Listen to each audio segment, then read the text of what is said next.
অভিনয় করতে করতে কথাকে ভালোবাসার কথা বলল অগ্নি। সম্পূর্ণ জানতে ভিডিওটিতে একটি লাইক করে দেখতে থাকো। গল্পের শুরুতেই দেখা যায় ব্যাডমিন্টন প্রতিযোগিতা চলছে। কথা আর অগ্নি খুব ভালোভাবে চেষ্টা করে যাচ্ছে যাতে জুনি আর আক্কিকে জিতিয়ে দেওয়া যায়। তখনই অগ্নি কথার কানের কাছে এসে বলছে, সত্যি আমার কিন্তু দারুণ লাগছে, এই রকম ভাবে যদি ওরা জিতে যায় তাহলে দারুণ হবে।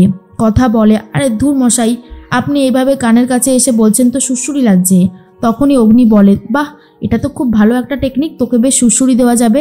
দুজন মিলে এরকমভাবে খুনসুটি করতে থাকে আর সেটা দেখার পরে আক্কি আর জুনি দুজন মিলে হাসছে।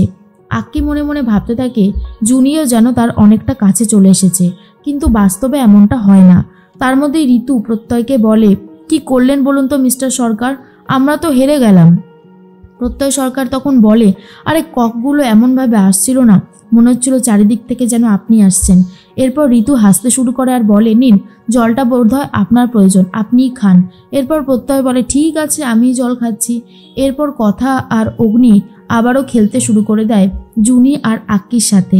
এরপরে কথা ইচ্ছে করে ককগুলো ফেলে দেয় যাতে কথারা হেরে যায় আর জিতে যায় আক্কি আর জুনি। এর মধ্যেই তখন জুনি বলে, আচ্ছা আমরা এত ভালো খেলছি কি করে বলুন তো? তখন আক্কি বলে, শুধুমাত্র আপনার জন্য, আপনি যেভাবে সব কিছু করছেন আমার তো দারুণ লাগছে। এই রকমভাবে চলতে থাকলে বলা যায় না আমরাই কিন্তু জিতে যেতে পারি। এরপর অগ্নি আর কথা দুজন মিলে প্ল্যান করে আক্কি আর জুনিকে জিতিয়ে দেয়। আর এটা নিয়ে তো সবাই হইহুল্লোড় করতে থাকে, অনেক মজা করে আর পুরস্কারও তুলে দেয় আক্কি আর জুনির হাতে। জুনি তখন বলে, আমার এখনও বিশ্বাস হচ্ছে না যে এই প্রতিযোগিতায় আমরা জিতে গেছি। আক্কি বলে, কেন বিশ্বাস হচ্ছে না কেন? আরে বাবা, বিশ্বাস করুন, না হলে কি করে হবে, আমরা সত্যিই জিতে গেছি। এদিকে অগ্নি আর কথা দুজন মিলে আলোচনা করে অবশেষে জুনিকে আর আক্কিকে জিতিয়ে দেওয়া গেছে। এটা কিন্তু খুব ভালো হয়েছে, কি বল? তখন কথা বলে, হ্যাঁ পাচক মশাই, আপনি একদম ঠিক কথা বলেছেন। এরপর পাইপের জল দিয়ে কথাকে ভিজিয়ে দেয় অগ্নি, আর কথাও অগ্নিকে ভেজাতে শুরু করে। দুজন মিলে এত খুনসুটি করছে, তখনই কথা মনে মনে ভাবে, পাচক মশাই ঠিক আমাকে ভালোবেসে ফেলেছে, কিন্তু উনি তো মুখে স্বীকার করবেন না। কিন্তু একটা সময় আসবে যখন উনি নিজের মুখেই আমাকে ভালোবাসার কথা বলবে, সেই দিনটা আমি খুব সামনেই দেখতে পাচ্ছি। অগ্নি ভাবে, কথাকে আজকাল এত অচেনা কেন লাগে, মনে হয় ও যেন অনেক অচেনা, আরও বেশি চিনতে ইচ্ছে করে, জানতে ইচ্ছে করে। কিন্তু ওকে যদি এই কথাগুলো এখন বলি তাহলে ও ভাববে আমি ওর প্রেমে পড়ে গেছি। এমনিতেই লস্ট হয়ে তাকিয়ে থাকে, ওকে আর বেশি কিছু বলা যাবে না, তাহলেই সর্বনাশ। এরপর তো কথা ভিজে গেছে পুরো, চুলগুলো শোকাতে থাকে তোয়ালে দিয়ে, কিন্তু এইবারে পেয়ে আর শোকাচ্ছে না। কথা বলে, এটাই যদি আমি এখন পাচক মশাইকে বলতে যাই তাহলে আমাকে বলবে ননসেন্স, কি যে করব।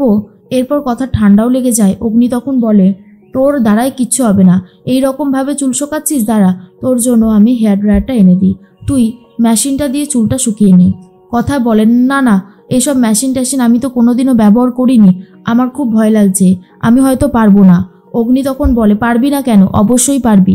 আরে বাবা, চেষ্টা করে তো দেখ, এই দেখ, এইভাবে চালাতে হবে। কথাকে শিখিয়ে দেয়, কিন্তু কথা ভুল করে বসে, আর সেই জন্য ভুলের খেসারত হিসেবে হেয়ার ড্রায়ারে অনেকটা চুল জড়িয়ে যায়, চুলটা ছিঁড়ে গেছে।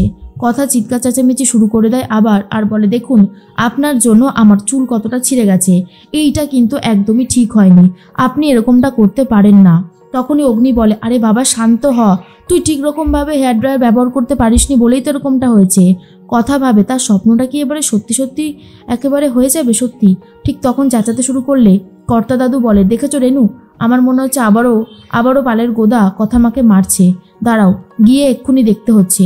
কর্তা দিদা বলে, আরে কর্তা মশাই, তুমি সবসময় যদি ওদের ব্যাপারে নাক গলাও তাহলে কি করে হবে বলো তো, দয়া করে একটু শান্ত হও, আমি দেখছি কি হয়েছে। কথা মা এমনি এমনি চেঁচাবে না, নিশ্চয়ই কোনো কিছু একটা হয়েছে, সেটা আমিও বুঝতে পারছি, কিন্তু তাই বলে সব সময় এরকমভাবে অগ্নি দাদু ভাইয়ের দিকে কেন আঙুল তোলো, আমার এটা কিন্তু একদমই ভালো লাগে না। এর মধ্যেই ছোটকা, নূপুর, অর্ণা সবাই এসে গেছে আর বলে, কি হয়েছে? তখনই কথা তো কাঁদছে। অগ্নি বলে, আরে আমি হেয়ার ড্রায়ারটা দিয়েছিলাম ব্যবহার করতে, সেই হেয়ার ড্রায়ারটা এমনভাবে ইউজ করেছে কথা, অনেকটা চুল উঠে এসেছে, আর এর জন্যই চেঁচামেচি করছে। তখনই ছোটকা বলে, হায় হায়, শেষ পর্যন্ত চুলই উঠে গেল কথা, এবার কি হবে? এর মধ্যে কর্তা দাদু এসে বলে, বলেছিলাম না রেনু, এই পালের গোদা আবারও কিছু একটা করেছে, দেখো দেখো কথা মা কিভাবে কাঁদছে দেখো। তখনই অগ্নি বলে, আরে আমি আবার কি করলাম? সব কিছুতে আমাকে এইভাবে দোষারোপ করা হচ্ছে কেন? আমি কি করেছি? এই তুই বল আমি কি করেছি? তখনই ছোটকা বলে, আর বলো না বাবা, কথার তো চুলটা ভিজে গিয়েছিল, তাই অগ্নি হেয়ার ড্রায়ার দিয়েছিল, আর হেয়ার ড্রায়ারটা ইউজ করতে না পেরে কথার চুল অনেকটা উঠে গেছে, সেটা নিয়েই ঝামেলা হচ্ছে আর কি। তুমি আর এখানে দাঁড়িয়ে চুলোচুলি করো না তো, নাতির সাথে যাও, আমরা ঝামেলাটা মিটিয়ে দিচ্ছি। এরপর অগ্নি বলে, তোর এই চুল নিয়ে সমস্যা তো, ঠিক আছে, আমি এর একটা ব্যবস্থা করে দিচ্ছি, কিন্তু তুই যদি আর চিৎকার চেঁচামেচি করেছিস না, তাহলে তোকে কিন্তু আমি ছাড়বো না। পরের দিন দেখা যায় আক্কি আর জুনিকে ক্যান্ডেল লাইট ডিনারে পাঠাবে বলে ঠিক করেছে ছোটকা, আর বলে, এত সুন্দর একটা ব্যাডমিন্টন প্রতিযোগিতা জিতে গেল আমাদের জুনি আর আক্কি, ওদের জন্য কোনো পুরস্কার থাকবে না, এটা তো হতে পারে না, তাই ওদের জন্য একটা ক্যান্ডেল লাইট ডিনারের ব্যবস্থা করা হবে।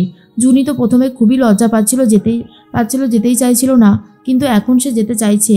আর এদিকে কথা আর অগ্নিকেও ব্যস্ত রাখতে চাইছে ছোটকা, যাতে কথা আর অগ্নিও একে অপরকে ভালোবেসে ফেলে। প্রত্যয়ের সাথে কথা বলতে থাকে ছোটকার, বলে, কিরে প্যাটি, কেমন চালটা দিলাম বল? দুজনাই এবারে একেবারে ঘায়েল হয়ে যাবে, একদিকে জুনি আর একদিকে আমাদের অগ্নি। কথা তো ভালোবাসে অগ্নিকে, আর এদিকে আক্কি ভালোবাসে জুনিকে, কিন্তু জুনি তো সেটা বুঝতে পারছে না, অন্যদিকে অগ্নিও সেটা বুঝতে পারছে না।